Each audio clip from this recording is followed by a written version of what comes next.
Special train से रामेश्वरम धाम की तीर्थ यात्रा।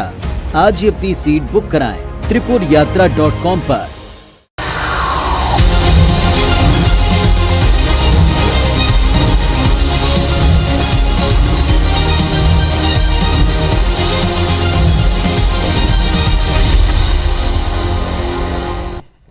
नमस्कार, गुड इवनिंग, स्वागत है आप सबका। आप देख रहे हैं न्यूज डिकोड। आपके साथ मैं हूं पुनीत पाठक और ये वक्त होता है दिन भर की तमाम अहम खबरों को डिकोड करने का, क्योंकि हर खबर के पीछे छिपी होती है एक असल खबर। चलिए शुरुआत करते हैं खबरों के महाबुलेटिन न्यूज डिकोड का, खबर A to Z। और आज आगाज देश की सबसे बड़ी सियासी खबर के साथ बुलेटिन का कर रहे हैं।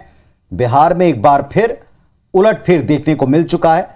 मुख्यमंत्री नीतीश कुमार राज्यपाल से मिलकर अपना इस्तीफा सौंप चुके हैं और साथ ही फिर से आरजेडी के साथ सरकार बनाने का दावा भी पेश कर दिया है। कल नीतीश कुमार सीएम के तौर पर एक बार पुनः शपथ लेते आपको नजर आएंगे। रास्ता से भटका दिया था बीजेपी उनको।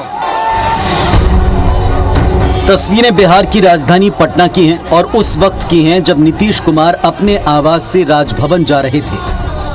आज नीतीश कुमार ने एक बड़ा और अहम फैसला किया। उन्होंने राज्यपाल को अपना इस्तीफा सौंपकर नई सरकार बनाने का दावा पेश किया है। इसके बाद नीतीश कुमार ने एनडीए छोड़ने का ऐलान किया। सारी मीटिंग आज हुई और सब लोगों की इच्छा यही हुई है कि हम लोगों को एनडीए छोड़ देना चाहिए। तो जैसे ही एनडीए छोड़ने का निर्णय सब लोगों की थी, तो हमने उसी को स्वीकार कर लिया और आकर के यहाँ जो एनडीए की सरकार में हम मुख्यमंत्री थे, हमने मुख्यमंत्री पद से इस्तीफा सौंप दिया। कुछ दिन से बिहार में सियासी भूकंप आने के आसार बन रहे थे। जेडीयू और बीजेपी ने 2020 का बिहार विधानसभा चुनाव एक साथ लड़ा। कम सीटें मिलने के बावजूद नीतीश कुमार को बीजेपी ने सीएम बनाया और जब से सरकार बनी तभी से दोनों दलों के बीच खटपट की खबरें आती रहीं। और आज वो दिन आ ही गया जब बीजेपी और जेडीयू का गठबंधन टूट गया और आरजेडी कांग्रेस के साथ मिलकर नीतीश कुमार ने एक बार फिर सरकार बनाने का दावा पेश किया। लेकिन नीतीश के इस फैसले से उन पर कुछ सवाल भी उठ रहे हैं कि जिस तरीके से जोड़ तोड़ की सरकार बनाने का मुख्यमंत्री नीतीश कुमार जी काम कर रहे हैं और जनादेश का अपमान कर रहे हैं। बिहार एक फ्रेश मैंडेट ले जाए, बिहार में मध्यवर्ती चुनाव होने चाहिए। 2024 के चुनाव से पहले बीजेपी के लिए एक राज्य की सत्ता से बाहर होना किसी झटके से कम नहीं है। तो पूरी खबर आपने देख ली। बिहार में जो कुछ हुआ इस पर छत्तीसगढ़ में भी रिएक्शन मिला। मुख्यमंत्री भूपेश बघेल ने अपनी प्रतिक्रिया इस पर दी, सुनवाते हैं आपको। अब एनडीए में गड़बड़ी तो चल रही है। पहले महाराष्ट्र में हुआ, फिर उसके बाद अब बिहार में हुआ है। तो अब एनडीए के जाने के दिन अब नजदीक आते जा रहे हैं। तो अब सवाल ही उठता है कि आखिर वो क्या वजह रही जिनकी चलते बीजेपी और जेडीयू का गठबंधन टूटा। चलिए जरा इस बात को भी डिकोड कर लें। आज की सबसे अहम खबर है। पहली वजह तो यह कि सांसदों की संख्या के अनुपात में मंत्री पद जेडीयू को नहीं मिलना। बिहार के सीएम नीतीश कुमार केंद्रीय मंत्रिमंडल में समान अनुपात में प्रतिनिधित्व चाहते थे और कई बार इसकी चर्चा चली। इस समय बिहार में दोनों दलों के 16 लोकसभा सांसद हैं। और दूसरी वजह जो समझ में आती है या बताई गई, बीजेपी कोटे के स्पीकर बने विजय कुमार सिन्हा और सीएम नीतीश कुमार के बीच में एक तकरार जग जाहिर रही है। तीसरी जो बड़ी वजह, बीजेपी और जेडीयू के बीच में पॉलिसी को लेकर मतभेद जो कई बार कई दफा नजर आए। जैसे बीजेपी की नेतृत्व वाली केंद्र सरकार राष्ट्रीय स्तर पर और राज्यों में एक साथ चुनाव कराने की सोच रही, जबकि जेडीयू इसका खुलकर विरोध कर चुकी। यही नहीं, अग्निपथ योजना पर जेडीयू का स्टैंड बीजेपी से अलग रहा है। चौथी वजह, बीजेपी कोटे के मंत्रियों पर सीएम नीतीश कंट्रोल चाहते हैं।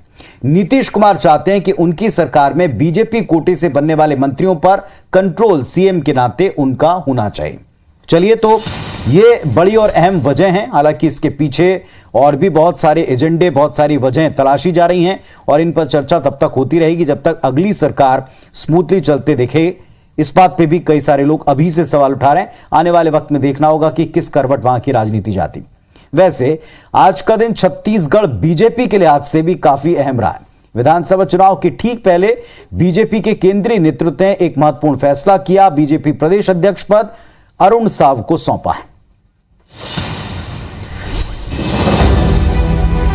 छत्तीसगढ़ में करीब 1.5 साल बाद विधानसभा चुनाव है। बीजेपी को सत्ता में वापसी करनी है और इसके लिए बीजेपी पूरी तरह तैयार है। इसी कड़ी में आज बीजेपी के केंद्रीय नेतृत्व ने एक अहम फैसला लिया।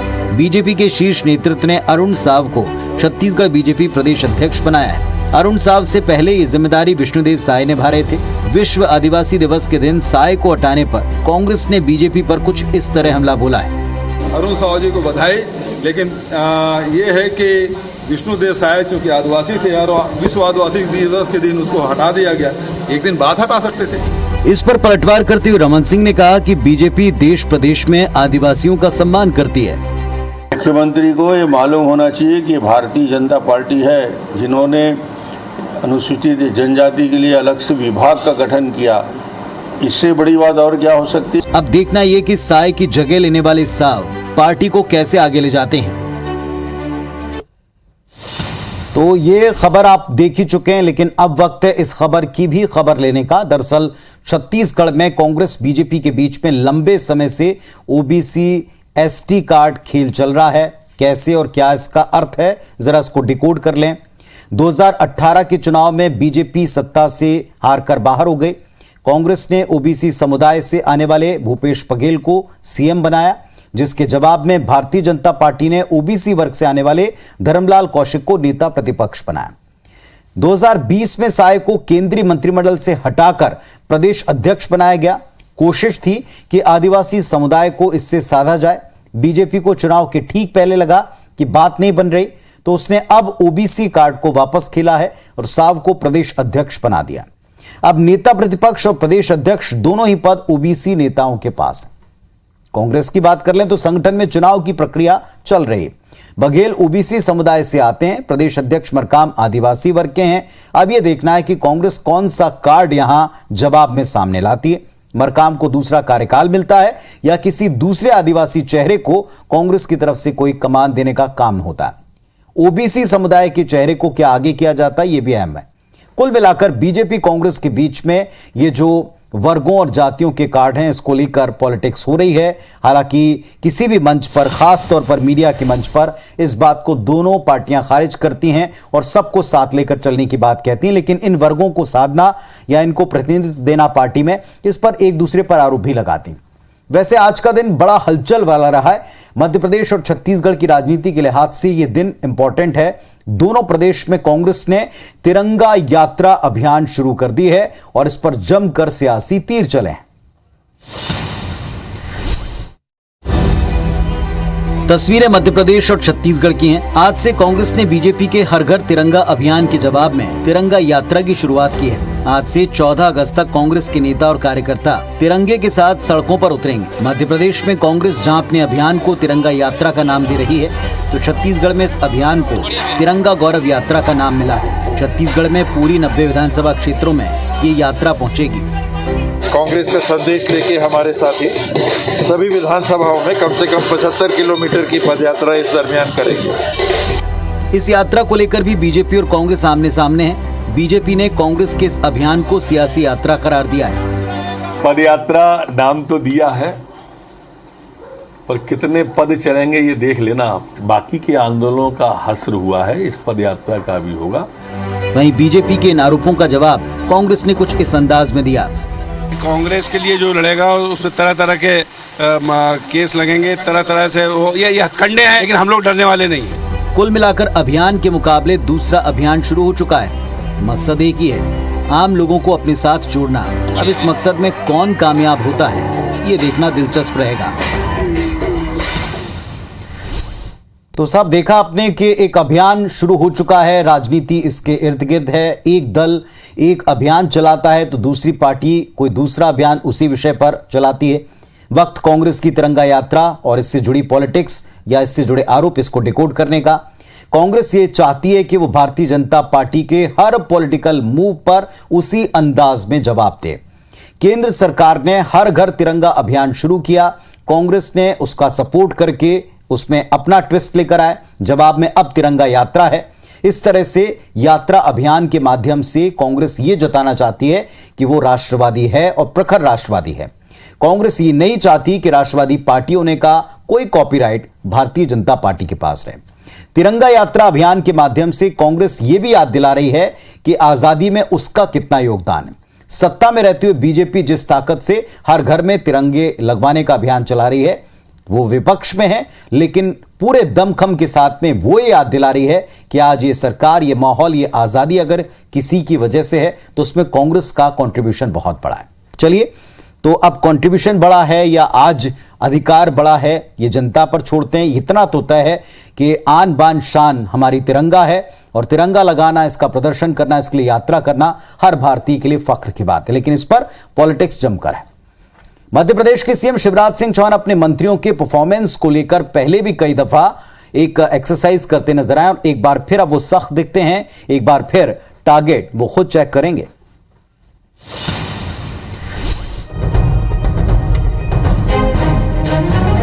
सीएम शिवराज अपने मंत्रियों के विभागों की परफॉर्मेंस को चेक करने के लिए एक्टिव हो गए। उन्होंने मंत्रियों से कहा कि अगस्त के आखिरी सप्ताह से वे खुद हर विभाग के टारगेट की समीक्षा करेंगे। सीएम ने मंत्रियों को किसी भी सोर्स से अगर कोई जानकारी मिले तो उस पर गहराई में जाने की बात की है। जब मुख्यमंत्री जी स्वयं विभागों की समीक्षा करते हैं तो सारी चीजें जो है उसमें जहाँ पर जो कठिनाइयाँ होती हैं वो दूर हो जाती है और तेजी से जो हमारा रोड मैप है, विजन है या जो योजना है उसको तेजी से हम लोग फिर आगे बढ़ा पाते हैं। मुख्यमंत्री की समीक्षा बैठक के बाद मंत्रियों और विभागों में हड़कंप है। ये माना जा रहा है कि विभागीय समीक्षा के आधार पर आगामी मंत्रिमंडल फेरबदल में मंत्रियों के प्रोफाइल बदल सकते हैं। आपको बता दें कि मुख्यमंत्री ने 2018 से पहले इसी तरह विभागीय समीक्षा की थी। तो जब से अब की बार शिवराज सिंह चौहान मुख्यमंत्री बने हैं, चौथी बार, तब से लगातार उनका एक्शन मोड हम देखते रहे। कामकाज को लेकर वो बेहद सख्त हैं, प्रशासन को लेकर वो चुस्त प्रशासन चाहते हैं। आखिर इन सब की क्या वजह है, इसको डिकोड करें। निकाय चुनाव में कई जगह पार्टी के दिग्गज अपना घर बचा नहीं पाए, छिपा नहीं किसी से। यह बात सिद्ध हो गई कि पार्टी के दिग्गज नेता, खासकर मंत्रियों पर अब नजर रखनी पड़ेगी। जनाधार खिसकने में वक्त नहीं लगता, यह बात पार्टी एक बार पहले भी भांप चुकी। चुनाव को 1.5 साल से कम का वक्त बचा और ऐसे में लोगों का भरोसा जीतना, उनको अपने पाले में लाना और साथ रखना चुनौती है।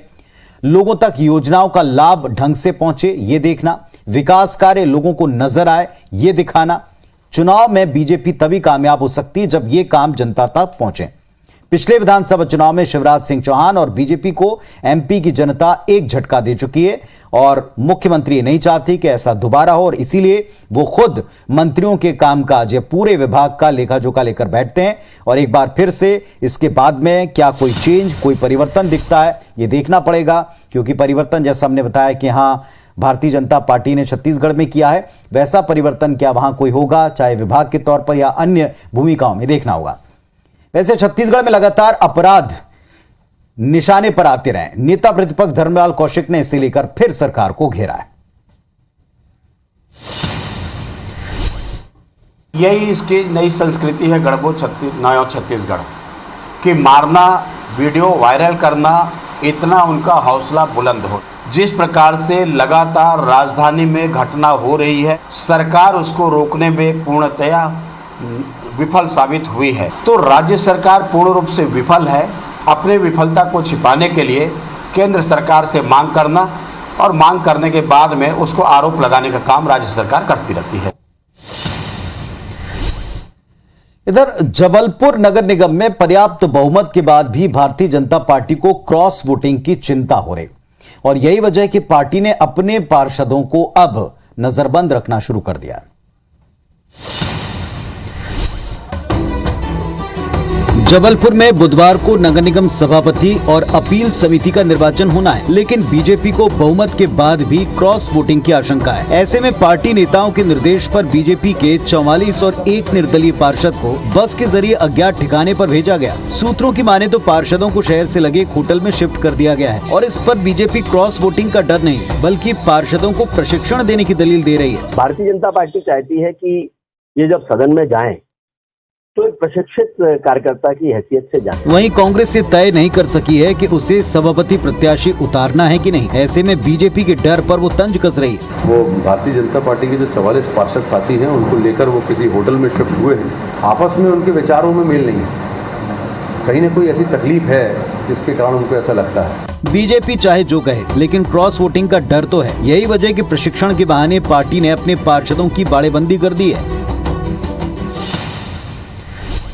वो अक्सर आप सड़कों के किनारे लिखा देखते हैं ना कि सतर्कता हटी और दुर्घटना घटी। कुछ इसी अंदाज में पार्टियां अपने अपने पार्षदों को संभाल कर रखना चाहती हैं। भले एक दूसरे पर आरोप लगाएं, लेकिन अपने पाले में कौन कहां जा रहा है इसके ऊपर वक्त रहते नजर रखना उनको लाजमी भी लगता है और जरूरी भी लगता है। और मिर्ची बाबा का नाम तो आपने कई दफा सुना होगा, अक्सर सुर्खियों में रहते हैं। ग्वालियर पुलिस ने रेप के आरोप में इनको गिरफ्तार किया है, कोर्ट में पेश किया गया और 14 दिन की न्यायिक रिमांड पर उनको जेल भेजा गया। अपने बयानों से हमेशा विवाद में रहने वाले वैराग्यानंद गिरी उर्फ मिर्ची बाबा को ग्वालियर क्राइम ब्रांच ने एक होटल से गिरफ्तार किया। इस दौरान भोपाल पुलिस भी मौजूद रही। बाबा पर एक दिन पहले 28 साल की महिला ने महिला थाने में रेप का केस दर्ज कराया है। महिला का आरोप है कि इलाज के नाम पर उसे नशे की गोलियां खिलाकर उसके साथ दुष्कर्म किया गया। होटल के पास से इसको गिरफ्तार किया है। आरोपी को बलात्कार के ही आरोप लगे हुए हैं, उसी के तहत अपराध पंजीबद्ध किया गया। और पूरे मामले पर कांग्रेस विधायक पीसी शर्मा ने इसे बीजेपी की साजिश करार दिया। पीसी शर्मा ने कहा कि जो भी कांग्रेस के लिए खड़ा होता है उसके साथ इस तरह का सलूक किया जा रहा है। तो वहीं बीजेपी ने कांग्रेस को मिर्ची बाबा से उनके संबंधों को याद दिलाते हुए जवाब मांगा है। तरह तरह के केस लगेंगे, तरह तरह से ये हथकंडे हैं भारतीय जनता पार्टी। साथी कमलनाथ जी का गिरफ्तार हुआ है बलात्कार के आरोप में। कमलनाथ जी को जवाब देना चाहिए प्रदेश की जनता को। मिर्ची बाबा की गिरफ्तारी के बाद एमपी की सियासत में बयानों का एक नया दौर शुरू हो चुका है। तो साहब सुर्खियों के शौकीन है मिर्ची बाबा और एक बार फिर से वो हेडलाइंस में हैं, सलाखों के पीछे पहुंच चुके हैं। आरोप फिलहाल उन पर संगीन लगे हैं। कांग्रेस इसे बीजेपी की साजिश बता रही है। आज धर्म और राजनीति का जो घालमेल है, जो आप अक्सर देखते हैं, इसको डिकोड कर लें। साधु संत सन्यासी आमतौर पर सांसारिक नहीं होते, लेकिन अब ऐसा दिखता नहीं। नाम के साधु कई सारे नजर आते हैं। मिर्ची बाबा पर एक महिला ने दुष्कर्म के संगीन आरोप लगाए। इस पर पुलिस ने एक्शन लिया है। कांग्रेस कहती है कि ये एक्शन जो हुआ है वो साजिशन हुआ है। क्यों ये वो कह रहे हैं, ये बात थोड़ा सा लोगों के गले नहीं उतर रही, क्योंकि वो अक्सर कई पार्टियों के साथ में रहे और कांग्रेस ने भी कई दफा उस बात की खिलाफत की। कांग्रेस इस मामले में जांच का इंतजार करना चाहती थी। कांग्रेस को ये कहना जरूर पड़ता कि देश की न्याय व्यवस्था, उसके ऊपर विश्वास सबको रखना चाहिए, लेकिन आज जो रिएक्शन है, लोगों ने इसे पॉलिटिकल नजरे से देखा है। ऐसा हो नहीं पाया। एक महिला की अस्मिता से खिलवाड़ का आरोप गंभीर होता है, हर कोई समझता है। इस पर कम से कम सियासत ना हो तो बेहतर है। कांग्रेस को ऐसा क्यों कहना पड़ रहा है? क्योंकि मिर्ची बाबा कांग्रेस के समर्थक हैं। जांच होनी ही चाहिए। धर्म गुरुओं को वैसे तो राजनीति से अक्सर दूर रहने की बात वो खुद भी कहते हैं, लेकिन हमारे देश में धर्म गुरुओं का राजनीतिक दखल कितना ज्यादा है, इसके एक नहीं कई उदाहरण हैं। भोली भाली जनता की धार्मिक भावना के साथ खिलवाड़ कई दफा पहले भी हुआ है। ऐसे बाबाओं की लंबी फहरिस्त है। बाबा राम रहीम, नित्यानंद, आसाराम बापू, नारायण साईं, ऐसे कई नाम हैं जिनके आने के बाद में भरोसा टूटा उठा और अब लोग कहते हैं कि शायद राजनीति में जो सब कुछ जायज है, इसमें आप बाबाओं का नाम भी वो शामिल करते हैं।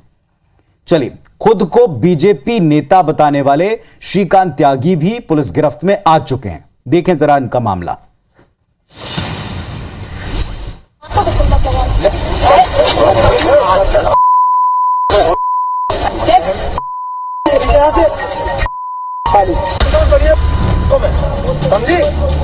नोएडा में एक महिला के साथ गाली गलौज करने वाले आरोपी श्रीकांत त्यागी को आज पुलिस ने गिरफ्तार कर लिया।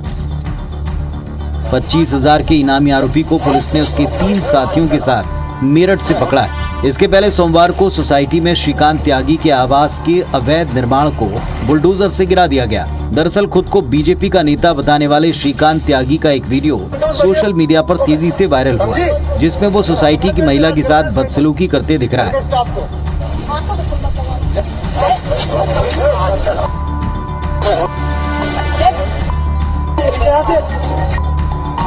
इसे लेकर पुलिस ने श्रीकांत के खिलाफ मुकदमा दर्ज कर उसकी तलाश शुरू कर दी थी। घटना के बाद पिछले 4 दिनों से श्रीकांत त्यागी फरार था। फिलहाल सभी आरोपियों को 14 दिन की न्यायिक हिरासत में जेल भेजा गया है। और चलिए अब आपको एक अंतिम यात्रा से जुड़ी एक खबर दिखाते हैं, देखें।